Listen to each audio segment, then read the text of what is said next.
All right, so should Aruna Shanbaug be allowed to die? The Supreme Court has now issued notices to both the central government and the Maharashtra government. Remember, she's 61 now. She was 25 when she was raped.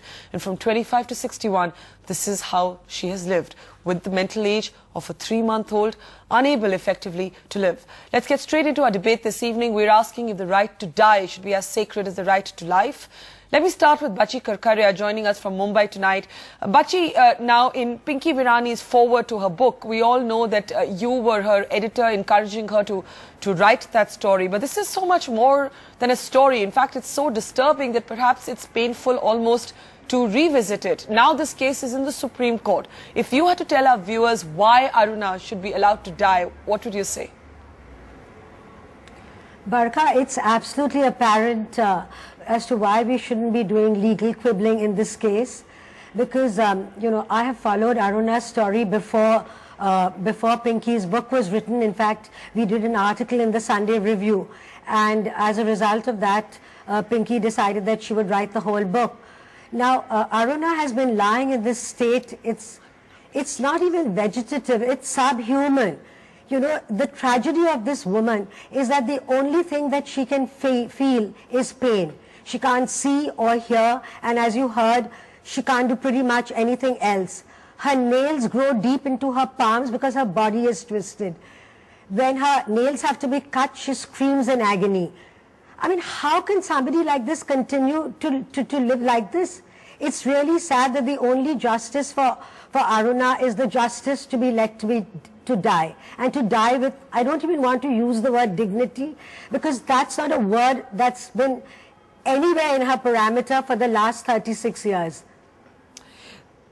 Bachi, the way you describe it, it does send a shiver down your spine. But let me get a medical perspective in now. We've got one of India's best-known medical voices with us on this panel, Dr. Devi Shetty, joining us from Bangalore tonight.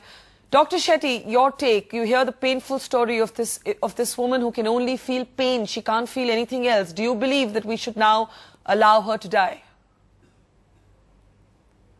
I am dead against euthanasia, Barkha. It is something which is totally unacceptable.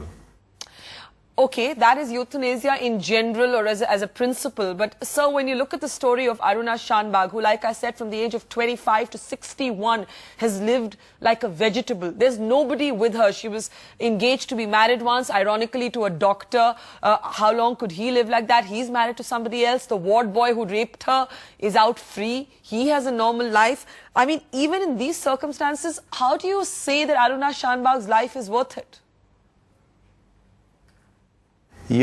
Just because the society and the system is not able to protect this unfortunate patient, killing her is not the solution. This is the whole issue is she has a medical problem. Maybe there is no treatment right now, but who knows about the future? We are declaring a lot of conditions as inoperable or incurable based on our current knowledge, and our current knowledge of healthcare is minuscule compared to what is going to unfold in the years to come. What if after you terminate her life and 5 years down the line someone comes up with a solution for this problem? What answer you have to answer your conscience?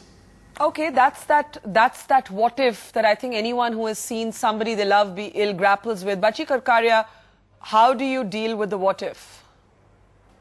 No, Barkha, I'm sorry, I cannot agree with the doctor at all. Because, I mean, he's a doctor, he certainly knows better than me. There are lawyers who will talk about the law. But here we are talking not of pulling a plug. Aruna is not on a life support system. She is being kept alive by force feeding. Tuba.com